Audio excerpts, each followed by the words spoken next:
मेरे पापा नौकरी से रिटायरमेंट पर आ चुके थे। उनकी मैं इकलौती औलाद हूँ, इसलिए मेरा पालन पोषण बहुत ही लाड़ प्यार से हुआ था। पढ़ाई लिखाई में भी मैं अव्वल रहती थी। मुझे भारतीय नृत्य सीखने का भी मुझे शौक था। मैं कद काठी की अच्छी और रूप रंग में भी खूबसूरत थी। एक बार शहर में डांस का प्रतियोगिता थी। मैंने भी उसमें भाग लिया और मैं जीत गई। सब लोग मुझे बधाई दे रहे थे। उसी समय यश मेरे पास आया और बधाई देते हुए कहने लगा, मिस जिया, मैं बम्बई से आया हूँ। मैंने फिल्मों में कई नए लड़के लड़की को काम दिलाया है। आप देखने में हीरोइन से कम नहीं लगती हो। अगर आप फिल्मों में काम करना चाहो तो ये रहा मेरा कार्ड, मैं यहीं एक होटल में ठहरा हूँ। मेरे मन में फिल्मी हीरोइन बनने के सपने पहले से ही करवट ले रहे थे। मैंने सोचा भी ना था कि फिल्मों में जाने का मौका मुझे इतनी जल्दी मिल जाएगा। मैं रात भर यश का कार्ड लेकर सोई थी। अगले दिन दोपहर होते होते ही मैं उस होटल में पहुंच गई जहां यश ठहरा था। क्या लेंगी, ठंडा या गर्म? यश ने पूछा। ठंडा लूंगी, मैंने कहा। यश ने वेटर को ठंडा लाने का ऑर्डर दिया।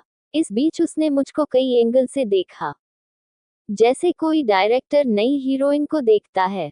यश ने मेरी आंखों में देखते हुए कहा, मिस जिया, मैं यहाँ फिल्मों के लिए नए चेहरे की तलाश में आया हूँ। मुश्किल यह है कि मैं जहाँ भी जाता हूँ वहाँ नए चेहरों की भीड़ लग जाती है। मैं हर किसी को तो हीरोइन बना नहीं सकता। जिसमें टैलेंट होगा वही तो फिल्मों में आ सकेगी। जब आप इतना अच्छा डांस कर लेती हो तो एक्टिंग भी कर लोगी। इसका मतलब आप मुझे हीरोइन बनाओगे? मैंने शर्माते हुए यश से पूछा। यश ने कहा, तुम्हारा गोरा भूरा भरा हुआ बदन है, फिगर अच्छा है, तुम्हारे मुस्कुराने पर गालों में जो ये डिंपल बनते हैं वे भी लाजवाब है। डांस में तो तुम होशियार हो ही। रही एक्टिंग की बात तो एक्टिंग ट्रेनिंग ज्वाइन करवा दूंगा। यश को लगा कि चिड़िया जाल में फंस रही है। उसने मेरी ओर देखते हुए फिर कहा, मिस जिया, मुझ पर भरोसा रखो। मैं आज रात को बम्बई जा रहा हूँ, 3 दिन बाद मेरे इस पते पर आ जाना। साथ में कोई ज्यादा कुछ लाने की जरूरत नहीं है। वहां मैं सारा इंतजाम कर दूंगा। अभी अपने घर परिवार या फिर यार दोस्तों को भी मत बताना। मेरे ऊपर यश की बातों का जादू की तरह असर हुआ। मैं अभी से अपने आप को फिल्मों की हीरोइन समझने लगी थी। मैंने मन ही मन तय किया कि मैं बम्बई जरूर जाऊंगी। रही माँ बाप की बात तो ढेर सारा नाम, शोहरत, पैसा आने के बाद सब ठीक हो जाएगा। आज यश को गए दूसरा दिन था। मैंने चुपचाप बम्बई जाने की तैयारी कर ली। स्टेशन पर पहुंचते ही मैंने यश को फोन कर दिया कि मैं रात की गाड़ी से बम्बई आ रही हूँ। यश ने मुझे स्टेशन पर मिलने के लिए कहा। मैं पहली बार बम्बई आई थी। स्टेशन पर उतरते ही मुझे यश मिल गया। स्टेशन के बाहर निकलते ही यश ने मुझको कार में बैठाया और कार तेजी से चल दी। यश मुझको एक आलीशान बंगले में ले गया। मेरी आंखें भी उस बंगले को देखकर चौंक गई। उस बंगले के अंदर बड़े बड़े डायरेक्टरों की तस्वीर लगी थी। अब तो मुझे यश पर पूरा भरोसा हो गया था। यश ने कहा, मिस जिया, आप थकी हुई हैं, नहा धोकर आराम कर लीजिए। मैं शाम को आऊंगा। शाम को 9 बजे से पहले ही यश आ गया। उसने मुझको बड़े ध्यान से देखा और बोला, मिस जिया, वैसे तो सब ठीक है, पर तुम्हें यहाँ कुछ खास लोगों से मिलना होगा। पहनने को कुछ बढ़िया कपड़े भी चाहिए। वैसे मैं खरीदारी करवा दूंगा।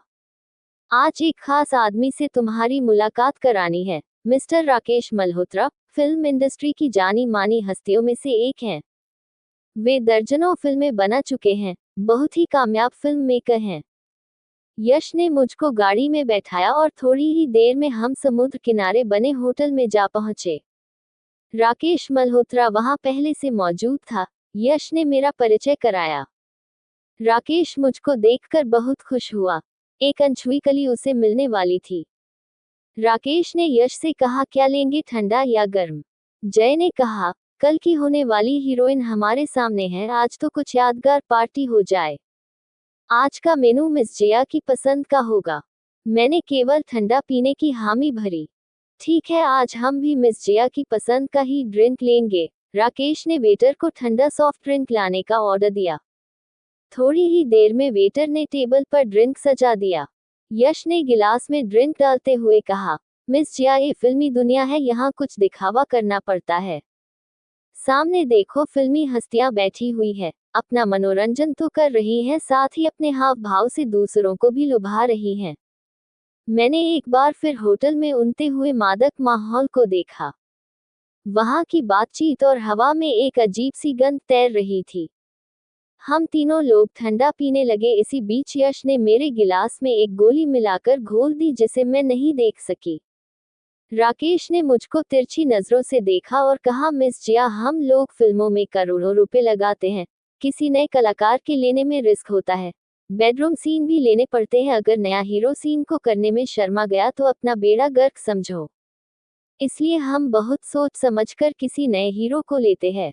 मैंने सोचा मुश्किल से मुझे यह मौका मिला है, अगर अपने भरोसे से इन्हें नहीं जीता तो काम नहीं बनेगा।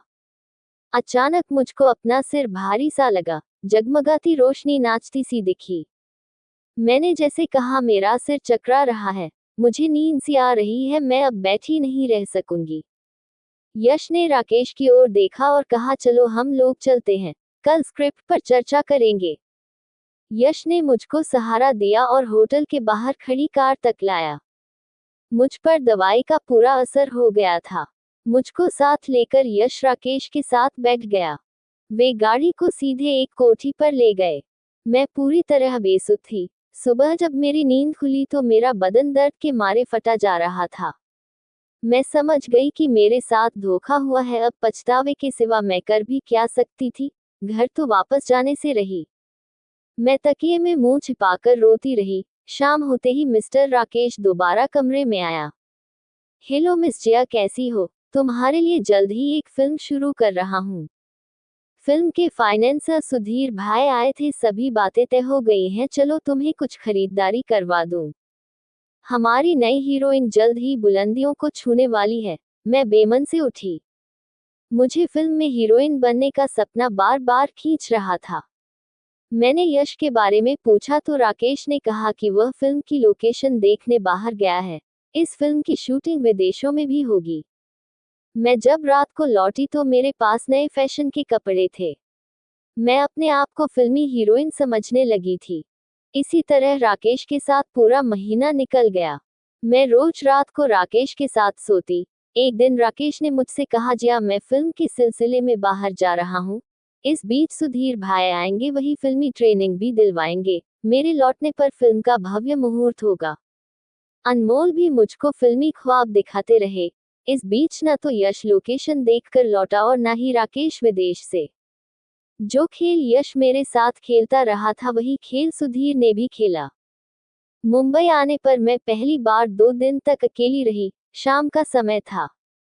मैं चिंता में डूबी एक किताब पढ़ रही थी कि बाहर की घंटी बजी। मैंने दरवाजा खोला तो दरवाजे पर कुछ अधेड़ उम्र के लोग खड़े थे। उन्होंने मुझसे कहा, मैडम, ये कोठी खाली कर दीजिए, इसका एग्रीमेंट खत्म हो गया है। ये कोठी तो राकेश सर की है, मैंने उनसे कहा। नहीं, ये कोठी किराए पर थी। उन्होंने तेज स्वर कहा। मैं कहाँ जाऊँ, यहाँ तो मेरा कोई भी नहीं है। मिस्टर राकेश और सुधीर भाई को आ जाने दीजिए। राकेश और सुधीर अब कभी नहीं आएंगे।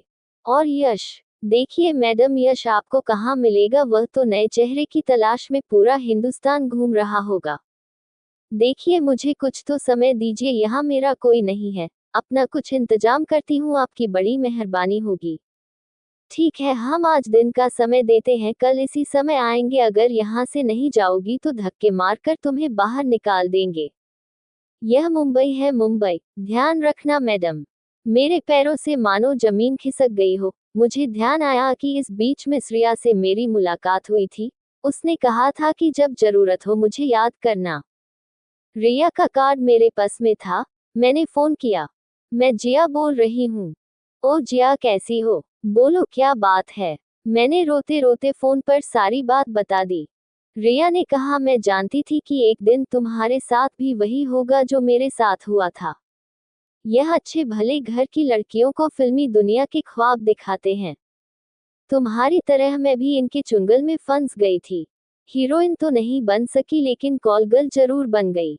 मैंने यश के साथ तुम्हें पहले दिन ही देखा था।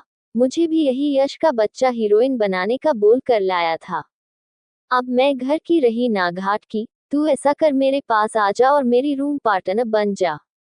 शाम को मुझे कहीं निकलना है, फोन पर फोन आते हैं, समझ गई ना, फिल्मी सेटिंग पर चलना है। मेरी और तुम्हारी जैसी ना जाने कितनी ही लड़कियां इस माया नगरी में आ गई और कितनी ही आने वाली हैं। ये सिलसिला कब रुकेगा कहा नहीं जा सकता। आज भी यश जैसे कई दलाल फिल्मी हीरोइन बनाने के लिए नए चेहरों की तलाश में है। वो कौन सी मनहूस घड़ी थी जो यश से मुलाकात हुई थी। मैं मन ही मन अपने आप को कोस रही थी। दोस्तों, उम्मीद करती हूँ आपको हमारी कहानी पसंद आई होगी। कहानी पसंद आई है तो वीडियो को लाइक करें, चैनल पर नए हैं अगर तो सब्सक्राइब करें और हाँ, नोटिफिकेशन बेल को जरूर दबाएं, अगली अपडेट सबसे पहले आपको मिले।